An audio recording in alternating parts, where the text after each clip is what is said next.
Yeah, not a lot of enthusiastic clapping there. The Dow plummeted 634 points today. That is a loss of 5.5%.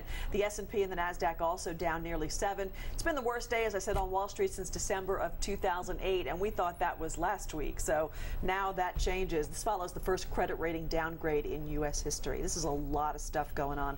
Joining me now to discuss the market meltdown, certified financial planner Henry Montag of Henry Montag Associates, which is based in Uniondale. Henry, good to see you again. Thank you so much for coming in. Thank you for having me. All right, so this Monday, reaction to the downgrade or just plain fear? I think they're two separate issues. The downgrade is the perceptual issue, and the stock market is just reacting the way the stock market does. Stock market doesn't like uncertainty, and there's an awful lot of uncertainty. Yeah, I mean, a big part of the stock market is psychological, and everybody is scared right now. Well, again, they're looking based on what they see. Right. 2 weeks ago, we were talking about a deficit. Last week, we were talking about possibly a recession. Now we're talking about a double-dip recession. Now we're up to a bear market. I think, what is it? We're 3-4 points away from a bear market. Yeah.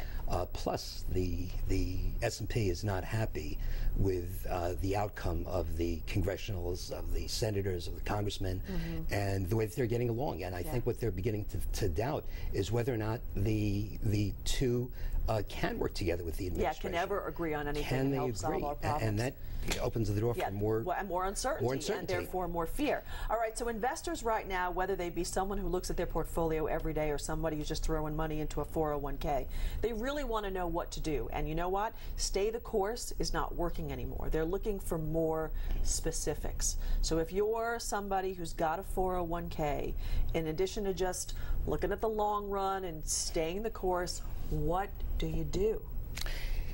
At this point, if an individual investor were to go ahead and begin moving into another sector or into another security, they'd have to first wind up taking the losses where they are now.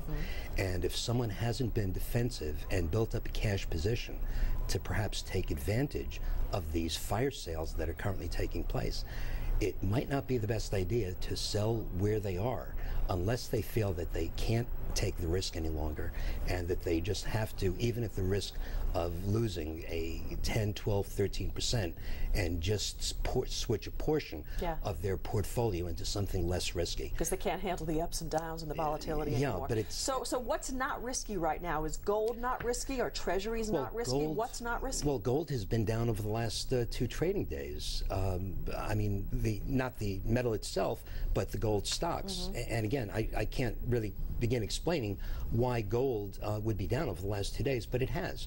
And it's been down almost in excess of the same 12, 13%. So I can't really say that purchasing any gold stocks in your IRA or in your 401 would be useful, and you can't hold gold, the hard metal, in your portfolio.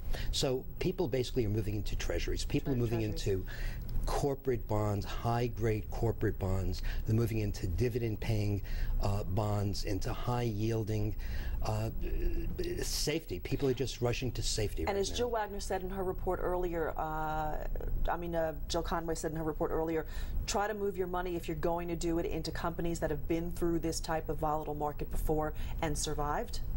There's only the survivors are the only ones that are left. The survivors are the only ones left, right? Yes, but that's the best advice that anyone could give right now, and just to not make any emotional decisions. Talk with someone else before you decide to do something. Don't just pick up the phone and just say move everything. Yeah. This is just the wrong time to make those defensive moves. Again, in anticipation of what might happen down the road, that might be a good idea, but not necessarily today when the market is down, as we say, close to 15% over the course of the last 2 weeks. And this is just the beginning of the week, Henry. and that's the upside right now. We'll talk more about it, of course, as the week goes on. Thank you so much. I appreciate it. Thank you. Thank you. When we come back